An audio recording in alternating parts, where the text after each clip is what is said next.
Jatoi administrative municipal committee Jatoi की नाअहली sewerage गटरों का पानी उबलने लगा। शहर के मेन चौकों में गंदा पानी और ताफुन शहरियों का शदीद एहतजाज। जतोई इंतजामिया की नाअहली की वजह से गटरों का पानी शहर में बिलबिलाने लगा। शहर के मेन चौकों पताफी चौक, मेन बाजार चौक समेत गंदे पानी ने शहरियों और दुकानदारों का जीना मुहाल कर दिया।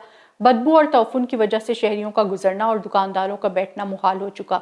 बदबू और ताफुन की वजह से शहरियों में मूजी अमराज भी जन्म लेने लगे हैं, जिसकी वजह से शहरियों में शदीद परेशानी लाहक है।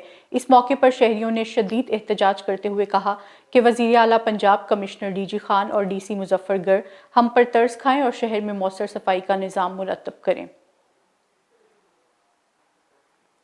गंबिट के करीब गोट नूर खान जतोई में 6 माह गुजर गए, लेकिन गांव नूर खान जतोई समेत दीही इलाकों से बारिशों के पानी की निकासी आब ना हो सकी।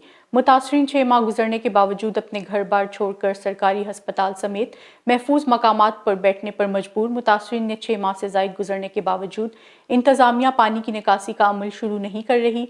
गांव के रहवासी कायमुद्दीन, शिफा खातून, मंजूर जतोई और दीगर ने कहा, हमें यूसी चेयरमैन अजहर अबरू मोतमार धमकियां दे रहा है कि अस्पताल खाली करो। इंतजामिया हमें इमदाद तो ना दे सकी, लेकिन घरों में खड़ा पानी निकलवा दिया जाए।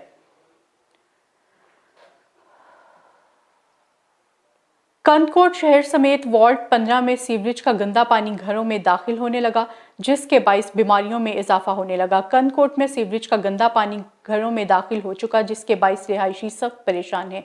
सीवरेज का पानी घरों में आने के बाइस बच्चों में मुख्तलिफ बीमारियां फैलने लगी हैं।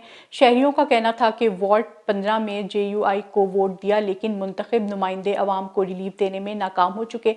खुदारा हमारी मदद करें और घर से पानी निकाला जाए।